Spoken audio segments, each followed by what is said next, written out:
And so I think it made them kind of like a kind of therapy for them, that craft gave them peace because it made them feel like they had control. And I think that actually might be an important reason why some artists are drawn to craft, is that they like the feeling of control over the medium. And I think it's more than just a feeling too. So I'm working when we've both worked with him. Uh, Yeah.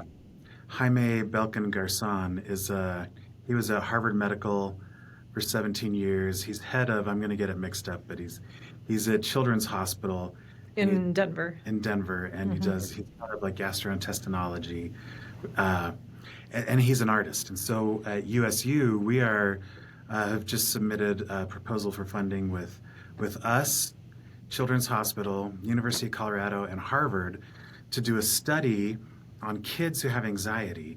And there have been studies like this, but surprisingly, no one's put someone in an MRI and had them do art activities and see what happens to their brain. Are you serious? No one's done that? Yeah, and how does that connect physically to the body? Is it the brain as well? I just knowing from some of what he's talked about. So our gut, he's taught us, has neurons, just like the brain has neurons. So is Yeah, it also it watching is. the Yes, gut and the yep. brain? So it's watching yeah. what happens to your brain and how do those neurons transfer physically to your body, to your gut, as you're making art. And people have long said, well, art has therapeutic qualities, it can help Oh, I you believe with it. issues. But this will be one of the first studies that actually looks at the neurons firing in your brain and how they're connected physically to your body. Like what physical sensations are you experiencing when you make art, and how's it affecting your mind? And Yeah. Oh, go ahead.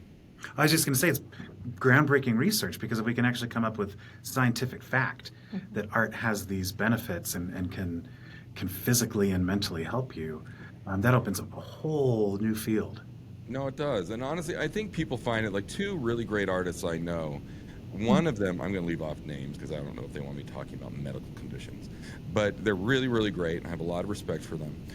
But one of them has struggled with cancer their entire life.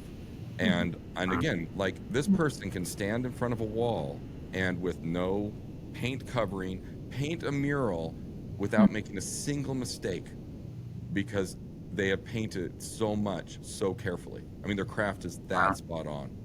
And it's funny, sometimes I'm like, well, you sure you don't want to put on like a apron or something? Like, nah. I mean, they're just in like their nice clothes, because they're like, they never get paint on themselves. Like, and they can do it for hours, for like days even. And then another person I know who does these really wonderful, I'm not going to describe it too detailed, like really wonderful portraits that are just so intricate and amazing. Her sister, and I talked with them about this, had a severe neurological defect. And so her mother would just have her draw while they're in the hospital waiting rooms dealing with her sister's her problems. And it was kind of a way she coped with the stress and the wait. And again, I think that has a lot of value. But it's interesting for me because, like, I mean, on my end, and partially why I think definitely why I'm a photographer. Like, I don't like boring and repetitive tasks. Even boring and repetitive tasks that happen. I mean, I classify them as boring, but repetitive tasks, like, yeah, even ones in photography. Like some people, like I do not like processing film, which is weird because I own a photo lab. But I can do it. I can do a lot of things, but I just really, really don't like doing them. Like I don't find it satisfying. And if I can have somebody else do it, like if the budget allows or whatever, I don't do it. So, but yeah, I do think like craft. I mean, craft is a means to the end, and so an abdication of craft can just be laziness, and you're just not. And that happens a lot with art students. I mean, I've been in art school, and you can turn a toothbrush as homework, or cosplay for homework, and it's like that's cosplay. That's not. You're not saying anything. So I don't know. I mean, again, it's a debate, and it's something. Unless you've been in art school and seen the range, is like. I don't know. It's hard to express to people. There's some people who will spend hours and days and months trying to come up with why this toothbrush in this context could be art, right? I Yeah. think there are ways that you can do it, but again, conversation, you have to have the skill, you have to put in the time. Sorry for all the beeps. I don't know how to turn those off. No, And that's fine. Don't worry about it. Yeah. But yeah, no, I mean, it's time. You're right. I mean, again, and like in contemporary art. Of course, lately the famous one is like the duct-taped banana to the wall, right? I mean, Yes, that's been, Maurizio Catalan. Yeah. yeah. And again, like to me, is like I'm like, wow. When that came out, I was like, geez, he made artwork that made the mainstream media. Good for him. I mean, I knew it was going to be big. I mean, it's like people are like, "You sure?" I'm like, "Yeah, made mainstream media." I mean, not much art makes mainstream media, so good Well, for him. part of his brilliance, I actually love him as an artist. Mhm. So much of his work is a critique on the art world. So Yeah. that MCA Chicago wanted to Right. give him a solo show after he had retired from art. And he said, Mhm. I don't want to have any of my work hung on the walls ever again. And so was it MCA or was it Guggenheim? Maybe it was the Guggenheim actually. And so they hung his art in the middle of the museum, suspended from the ceiling, Mm. nothing touching the wall. Oh wow, That was that's brilliant. also an insurance risk. So. Yes, it is. Yes, it is. Yeah. And so much of his work is making fun of the art world. He at the Venice Biennale, which is sort of the Olympics for art. Yeah. Uh, spread over the whole island of Venice, and you can Yeah. No, I've hour. been. It's amazing. Yeah. And yeah, it's an incredible experience. And he was assigned at a church, and people would come with their little fancy booklets to find the art, and he'd be hidden up in some window, hurling jokes at the visitors and making fun of their clothes or something, as a critique on not making fun of them as people, but as a critique on the whole art consumption and himself. Right? Why is this banana worth $5 million or whatever it's Yeah. worth, duct taped to the wall that anybody can reproduce? So he's very aware of it. Yeah. In fact, I have a dream. This is a secret dream.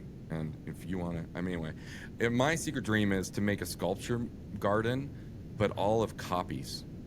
And Yeah. like you can buy like a copy of a Jeff Koons sculpture that would be like tens of millions of dollars for like $5,000. I mean, there's people who make them. And Yeah. and like and sculptures you could just there's absolutely no way you could show in a garden environment for security reasons among others. And like the Greek boxer sculpture, Rodin, Uh-huh. or whatever. I mean, all these just Yeah. huge, but they're just blatant copies, but they're close copies, and I'll call it the fake copy garden. And then people can come and walk around sculptures. Well, you did a show Because like that. honestly, it's just in some ways. You did that? Well, we did it as grad students at BYU. We the show was to research what were the most popular posters from major museum gift shops.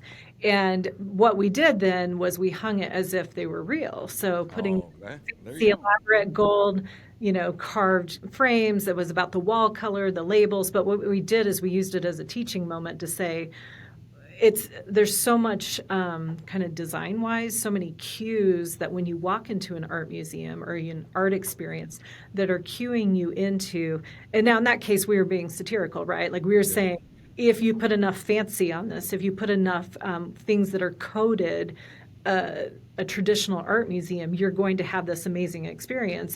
But really what it was doing was teaching the purpose of what wall color does, the purpose of lighting, and certain ways of lighting create importance, and even how you think about contemporary art. If you take it off a pedestal, then is it art, is it not? When it's on a pedestal, then somebody, a curator, a museum, has lended its authority to call it art. So I think that, that's Well, and even always Las Vegas has a bit of that, right? conversation. Oh yeah. When they've got an Eiffel Tower there, Yep. and you go to Caesar's Palace, and they're all The like you said, Laocoon, yeah, the and famous, They've got David. Yeah.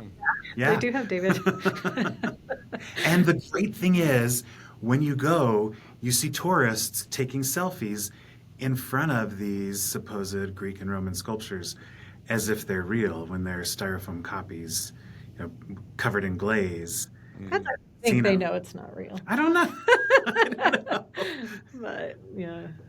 Yeah. Well, I don't know. I guess there's a debate like real. In fact, honestly, I'm having an idea. Like, whatever. Like, if anybody out there has a curatorial program, it would be great to have like your curatorial program have a collection of like prints of artwork, and then you say, okay, so this is our permanent collection. You make a show out of it. Yeah. And then they wouldn't have to worry about security. They wouldn't have to worry about handling, but that's like, and a big thing about being a curator is how to do a cheap show out of your existing collection. That's right.